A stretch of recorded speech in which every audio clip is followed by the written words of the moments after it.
Di sebelah saya ada sebuah SUV yang mungkin kan mukanya familiar, tapi grillnya kok beda ya? Dan kok punya grill? Karena ini bukan sebuah J5 listrik, tapi ini adalah sebuah Jayco J5 versi hybrid. Kalau kita ngomongnya sih SHSH alias SHS hybrid. Lalu gimana? Apa aja bedanya? Spesifikasinya gimana? Langsung aja kita bahas walaupun hujan-hujanan. Halo guys, welcome back to Autonet Max dengan saya Satria Katana, dan kita masih di Wuhu walaupun ya pakai jas hujan begini, tapi nggak apa-apa lah karena kita ketemu mobil-mobil yang menarik di sini. Salah satunya adalah Jayco J5 yang versi hybrid ini. Dan mungkin sekedar informasi ya buat kalian, sekarang ada penamaan yang baru dari Omoda Jayco. Jadi untuk varian hybrid itu namanya adalah SHSH atau Super Hybrid System Hybrid. Sedangkan yang plug-innya itu adalah SHSP alias Super Hybrid System Plug-in Hybrid. Dan sekarang kita ketemu dengan J5 yang versi hybridnya. Jadi kalau di Indonesia, dalam waktu dekat ini akan di-launching yang versi listrik ya, J5 listrik atau JFBEV. Yang di sini kita ketemunya yang versi hybridnya. Tahun lalu di Wuhu kita ketemu waktu global launch itu yang versi turbonya. Nah, kalau kalian perhatiin ya, secara tampilan di bagian depan ini ya, desainnya sih lebih mirip dengan yang versi turbonya. Karena balik lagi, karena dia masih menggunakan mesin, dia masih menggunakan grill di bagian depannya.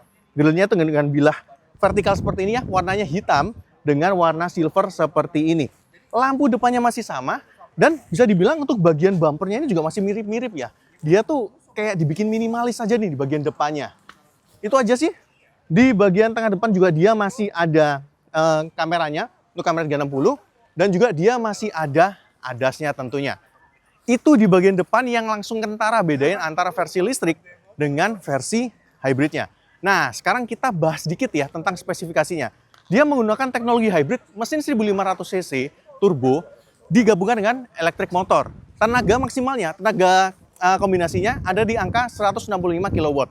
Kalau diterjemahin dia sekitar 224 PS lah ya. Torsinya dia ada di angka 295 Nm dengan baterai itu sekitar 1,83 kW.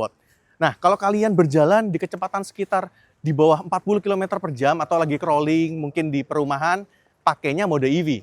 Tapi setelah itu 40-60 dia akan menggunakan versi untuk mesin akan bergerak atau bernyala untuk mensupport listrik ke baterainya. Sedangkan di atas 60 km per jam mesinnya akan membantu untuk menggerakkan mobilnya.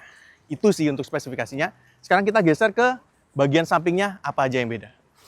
Nah, ini bagian sampingnya. Sebelum itu saya mau tunjukin kuncinya seperti ini ya. Ada tulisan Jayco-nya seperti ini kuncinya. Dan di bagian samping dia menggunakan velg yang dia nggak pakai cover. Emang segede ini velgnya ya. Dengan ban dari Continental, bannya lumayan loh. Dengan profil 235 per 55 R18. Jadi dia ringnya 18 inci dengan ban yang cukup tebal ya, 55 ya. Dia spionnya di sini ada lampu senya dan juga ada kameranya. Tentu balik lagi kamera 360 derajat. Atau kalau kadang Cherry Group itu pakainya ngomongnya 540 derajat karena dia bisa ngerekam bagian bawahnya. Handle pintunya masih yang model biasa seperti ini ya. Dan bagian samping sih nggak ada yang gimana-gimana banget ya. Polos-polos aja. Bagian atas juga masih ada roof rail warna silver seperti ini. Dan sebenarnya yang menarik adalah di bagian pilar C-nya, pilar D-nya maksudnya di bagian belakang ini yang emang shape-nya itu ala-ala SUV dari Eropa. Dari UK lebih tepatnya. Kita lihat ke bagian belakangnya yuk. Oke, ini bagian belakangnya dan personally saya suka di bagian belakangnya ini karena ya lagi-lagi dia punya heritage yang diturunkan ya dari SUV-SUV ala Eropa. Di bagian belakang seperti ini, lampunya kotak seperti ini. Dan ini lampunya lagi nyala karena saya lagi pegang kuncinya. Dan ada emblem Jayco 5 di sini. Bukan J5 ya, tapi dia emblemnya di sini Jayco 5. 5-nya atau 5-nya merah gede seperti ini. Emblem Jayco di bagian tengah seperti ini dengan high mount stop lamp dan juga ada defoggernya di bagian belakang. Nah, untuk wipernya mana nih? Nggak ada ternyata ya. Saya kira di bagian atasnya. Ternyata nggak ada, kamera belakang masih ada, sensor parkir juga masih ada, dan dia knalpotnya ngumpet di bagian bawah. Karena balik lagi ini mobil hybrid pasti ada knalpotnya ya. Dan kita buka aja bagasinya langsung di bagian belakang. Seperti ini, ya nggak gede-gede amat, tapi cukupan lah ya. Dan di bagian bawah ini nggak ada ban cadangannya, adanya aki malah. Ya balik lagi ini mobil cuma display doang ya. Dan kita juga mau ngintip ke interiornya seperti apa. Oke, kita masuk ke interior dari mobil ini ya. Dan Ya, interiornya sih ya seperti J5 yang ada di Indonesia yang listrik ya. Sebenarnya nggak beda-beda banget, dia masih menggunakan setir seperti ini, yang setirnya ini turunan dari keluarganya Exit ya. Jadi kalau kalian lihat yang Omo Dana ini juga masih menggunakan setir Exit seperti ini ya. Banyak tombol dengan warna glossy black seperti ini yang mungkin akan perdebatan. Kelihatan keren, kelihatan mewah, tapi gampang fingerprint magnet. Dan kadang kalau kalian buka si panoramiknya kena sinar mungkin agak silau gitu ya. Dia untuk panel instrumennya, dia kecil ya di sini. Dan ini bagus, nggak terlalu distracting. Tapi emang sayangnya dia nggak ada head-up display. Tapi ya udah cukup lah kayak gini. Layarnya sekitar, ya angkanya saya lupa ya. Tapi dia model yang vertikal. Kalau Jiku ngomongnya itu waterfall ya. Modelnya apa, terinspirasi dari air terjun. Masih ada tempat penyimpanan seperti ini, bagus banget ini sebenarnya. Tempat penyimpanannya banyak, glove box juga masih ada seperti ini. Ambient light juga masih ada. Dan materialnya bagus sih. As always lah, mobil China, terutama Chery ya. Di sini juga masih ada konsol tengahnya.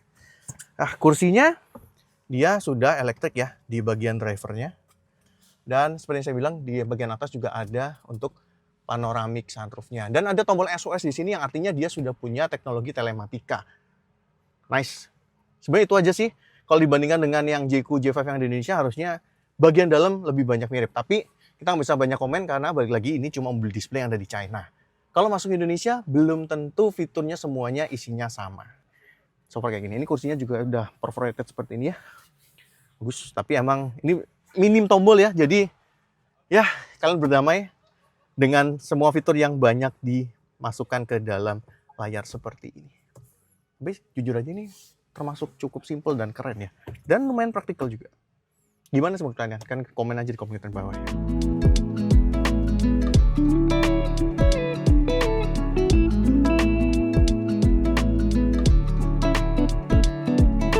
Oke, jadi kita udah lihat ya versi hybrid dari Jiku J5 ini. Kita udah tahu sedikit bocoran spesifikasinya dan kita udah lihat eksterior, interior. Kita sampai di kesimpulan. Sementara kesimpulannya gimana?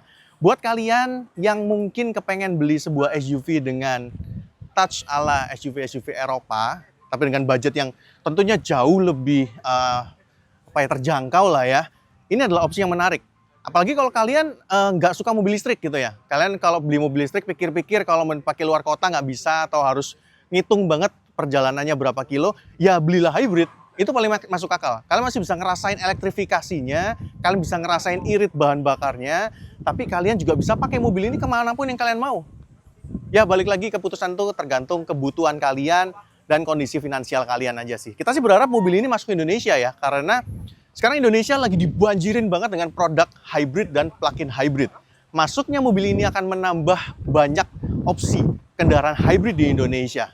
So, gimana menurut kalian? Komen aja di bawah. Dan jangan lupa buat kalian pertama kali mampir ke AutoNet Max bisa subscribe, nyalakan lonceng notifikasinya. Jangan lupa juga kalian bisa mampir-mampir ke Instagram, TikTok, dan juga websitenya AutoNet Max. Itu aja, sampai ketemu di konten-konten video selama di China yang lain. Bye!